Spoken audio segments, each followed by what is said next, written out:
Hey guys, Ben with KCT here, and I got a quick video for you guys today, and it's going to be a fun one. So you want to operate, you got your Mad Larpin gun with all sorts of paint on there, you got a multicam strap thing that attaches to the gun, you got the actual strap itself, you got these double taped magazines, you got Nancy Pelosi's shoulder thing that goes up, you got this little anti-Alec Baldwin device that lets you kind of see that the gun is not loaded, or would rack it a couple times. But you know what? You're ready to LARP, you got your lumens, you're ready to roll, but you know what? The Floppy Dolphin puppet pressure pad that you have does not have a mount, and you do not know how to do it because you don't know about the internet. Guys, don't worry about this. I'll show you how to do it. It's real simple. Check it out. Let's get started.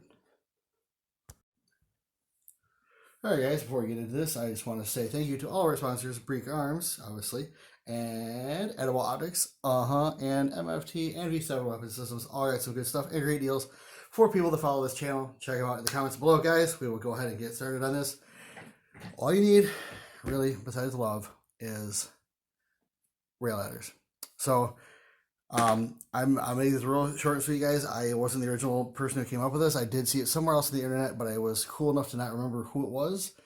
So I can claim this as my own, but I'm not going to because someone else did it and will probably shoot me. So let's go ahead and take a look at what we want to do and how we want to do it. All right, so we've got our pressure pad and we got some rail ladders. So what we want to do first of all is figure out where we want to put them on the gun, where we want to put the pressure pad. In my case, generally probably right about there, maybe there. I did have the Magpul Type 2 or the XTM panels, and you'll see this more in the review of the light there. But it just ate up the cord really badly. So I'm not going to put that on there. I'm going to use just like an X-clips and like zip ties and shit like a cool guy. So I'm going to go ahead and I will show you what we're going to do is cut this thing down to length, and then we'll find it, where we want to put it on the rail here, and then we're good to go. So just rail ladder, Picatinny rail, that's all you really need to get started. I won't bother you with cutting stuff because, guys, if you don't know how to cut this stuff, put a gun down. Okay, and again, the light still works, even though it's got that awesome piece chewed off it there.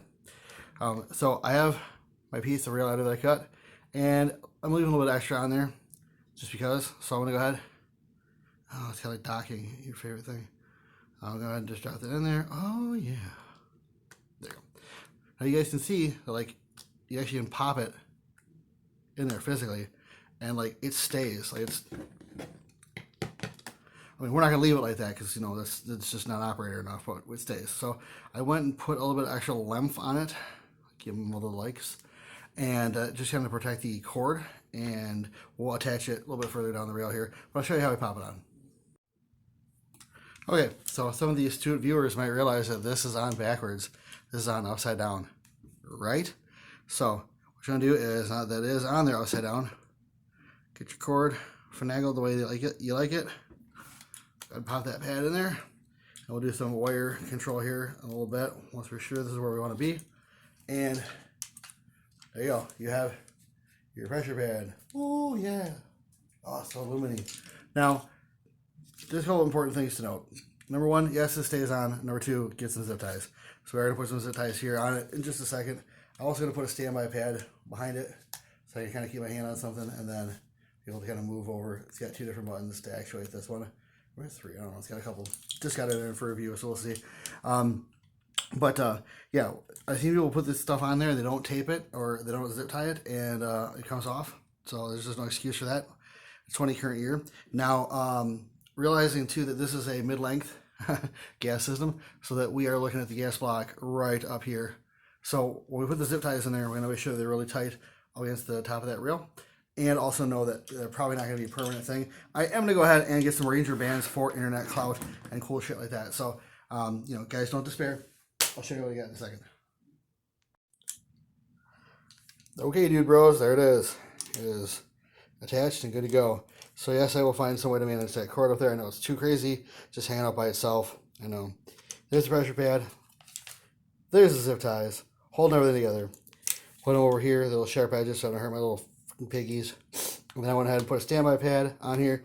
I made sure that I used one non-painted section and one painted section and a bunch of random rail covers and shit like that, because I know from experience the more weird ghetto hillbilly shit you bolt on your gun, the more it looks like you actually served. So there we go, guys. That's it right there. Go ahead and, ooh, the lumens. Activate that. That's good. I'll stand by there. This little control grip there. And that is all you need to do. Again, I will probably replace the zip ties with some Ranger bands so that I have all that cool internet clout that you guys have been asking about. Other than that, guys, questions, comments, likes, share this video. Tell people how cool it is. Tell people all the things that you've learned, and you buy the pressure switch, and it's basically free to make this thing. And yeah, guys, I wish I had more for you. I wish I did. But you know what? Again, it's late. It's always late. I got nothing else. See you!